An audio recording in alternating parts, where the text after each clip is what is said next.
El problema con los combustibles fósiles es que dañan mucho el ambiente y no son una fuente renovable. Estos, al ser quemados para hacer las reacciones que se necesitan para la energía, producen gases de efecto invernadero que dañan mucho a la capa de ozono, ya que la hacen más gruesa y atrapan la cantidad de calor que hay en la Tierra y que aumenta la temperatura, causando el efecto que conocemos como cambio climático. Asimismo, pueden contaminar mucho el aire debido a sus partículas y gases tóxicos, afectando la salud de los ecosistemas, de las personas y las cosas vivientes que viven en la Tierra. Las celdas, en general, tienen un ambiente más positivo para el ambiente debido a que, en comparación a la quema de combustibles fósiles, impactan muchísimo menos el ambiente. Por ejemplo, las celdas solares o las celdas fotovoltaicas. Estas no emiten gases contaminantes al generar electricidad y reducen la dependencia a combustibles fósiles. También pueden ser accedidas en comunidades que son más rurales. Las celdas de combustión tienen un transporte más fácil y, en comparación, como se dijo antes, a las emisiones de carbono son menores. Asimismo, las celdas galvánicas, que fueron las que más se vieron en clase, pueden ser en algunos casos recargadas y son más sostenibles y se reciclan adecuadamente. Estas consumen recursos naturales como litio, cobre, zinc, etcétera. Que es un problema que tienen ellas, son un poco más movibles y más accesibles y impulsan la transmisión energética si se usan sistemas. Ok, las celdas solares funcionan a través de los rayos del sol que caen sobre unas placas semiconductoras, las cuales normalmente están hechas de silicio, las cuales absorben esa energía solar y la crean energía eléctrica. En varias celdas solares crean un panel solar, que es lo que se ve, y pues unas desventajas es que pues su rendimiento depende mucho del clima, ya que si está nublado o hay lluvia no vas a conseguir la misma energía que cuando está soleado. Asimismo se necesita mucho espacio, ya que para conseguir suficiente energía para una casa o una ciudad necesitas varios paneles. El costo inicial es bastante alto, ya que está la instalación y la producción de estas, y pues normalmente no se crea tanta energía, por eso se necesitan varias. Asimismo, las ventajas es que pues la luz solar siempre va a estar ahí, entonces nunca nos va a fallar en esa parte. No se requiere ninguna extracción de mineral o material, lo cual no nos afecta negativamente a los humanos, así como a la flora y a la fauna. Y obviamente se reduce la huella de carbono. Bueno, la función de las celdas galvánicas es básicamente generar energía eléctrica, ya que las celdas galvánicas se utilizan como fuente de corriente eléctrica a partir de la transferencia de electrones que se lleva a cabo durante la reacción oxidación-reducción o también conocida como reacción redox. Algunas ventajas de las celdas galvánicas es que usan materiales de bajos costos, usa materiales no tóxicos, tiene una amplia de aplicaciones, es una fuente de energía portátil y que no tiene un impacto ambiental negativo. Una de las desventajas es que tiene baja eficiencia energética, que no siempre son recargables, tienen una vida útil limitada, los reactivos se consumen con el tiempo y que pueden tener baja potencia. La celda de combustible es un dispositivo electroquímico que convierte directamente la energía química de un combustible y un oxidante en electricidad, calor y agua sin pasar por un proceso de combustión. El funcionamiento se basa en el ánodo, donde el hidrógeno del combustible se oxida y se separa en protones y en electrones.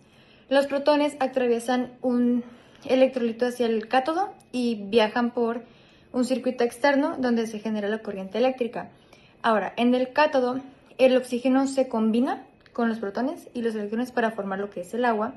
Y este proceso pues produce electricidad de una forma continua siempre cuando se le está suministrando el combustible y el aire, como vimos en el laboratorio con las celdas PEM. Ahora, una de las ventajas es que tiene una alta eficiencia energética en comparación a otras celdas o a otros motores. Asimismo, pues también tiene emisiones limpias, o sea, no generan CO2 ni contaminantes que apoyen el efecto invernadero. También funciona de manera silenciosa y se pueden usar desde una batería celular hasta pues a mayor escala como un edificio o un hospital y son completamente renovables. Las desventajas es que son de alto costo, sobre todo para donde, o sea, para el material donde se almacena el hidrógeno. Asimismo, pues se necesita que el hidrógeno sea de alta pureza y que no tengan ninguna relación con los combustibles fósiles. Y la infraestructura del almacenamiento del hidrógeno también es limitada y asimismo si no es de buena calidad pues el hidrógeno puede escapar. El propósito de esta práctica era hacer funcionar un aparato a partir de las 3 celdas mencionadas anteriormente. Nuestro equipo había seleccionado unas manecillas de reloj. Sin embargo, estas ocupaban más voltaje del que se estaba produciendo. Entonces tuvimos que pedir prestado a otro equipo un mouse. Para construir la celda galvánica, pues primero en un contenedor pequeño como de 50 mililitros colocamos la disolución de cobre 0.5 molar, la cual habíamos preparado en una de las prácticas anteriores. Después la barra de magnesio la envolvimos con papel toalla para que al insertarlo en la disolución no entrara en contacto con el tubo de cobre. Bueno, una vez que insertamos ambos metales, medimos el voltaje de esta celda utilizando un multímetro. Y bueno, antes de haber construido todo esto tuvimos que haber hecho los cálculos, y teóricamente nos iba a dar una FEM de 2.7 volts. Sin embargo, ya en la práctica nos dio alrededor 1.3 volts, lo cual significa que hubo un error por ahí. Y después utilizamos la celda para hacer funcionar el pequeño motor, que es el mouse, y esto se comprueba en los siguientes videos.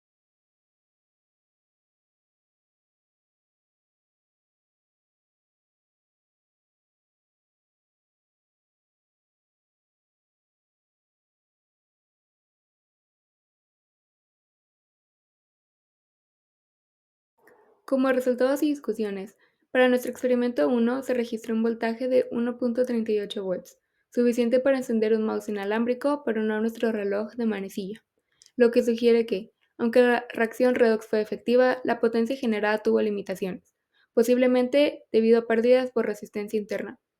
En el experimento 2, la de la celda fotovoltaica, bajo luz artificial en el salón se obtuvo un voltaje de 4.7, mientras que la luz directa del sol aumentó a 6.57 volts, lo que permitió encender el mouse, pero el reloj todavía no.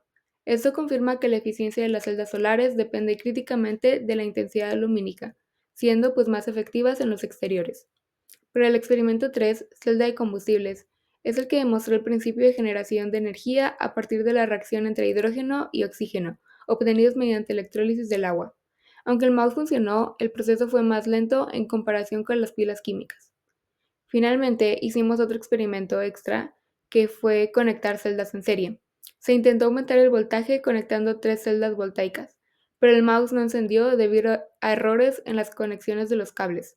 Teóricamente, el voltaje debería haber sido la suma de cada celda, pero fallas en el montaje impidieron el flujo adecuado de la corriente, subrayando la importancia de verificar las conexiones en circuitos en serie. Varias de las conclusiones que llegamos mis compañeras y yo al hacer la situación problema es que pudimos observar los diferentes tipos de energía renovable que existen en la actualidad y cómo los podríamos implementar para que no nos perjudiquen y que tengan un impacto negativo en nuestra sociedad, en nuestro ambiente y por ende reducir los gases invernador. El otro conclusión que llegamos es de las energías renovables que vimos. El método que creemos que más se apega y que se podría utilizar en Monterrey sería el de celdas solares, ya que en Monterrey hay muchas horas de sol, las cuales podríamos aprovecharnos de y que nos ayudaría a nosotros y nosotros ayudaríamos al mundo. Y asimismo, al hacer la situación problema y todos los experimentos que venían detrás de ello, como las celdas galvánicas, nos hizo darnos una idea de lo que ellos pueden hacer y darnos ideas de cómo podríamos nosotros implementarnos en una vida diaria, así como en nuestras futuras profesiones.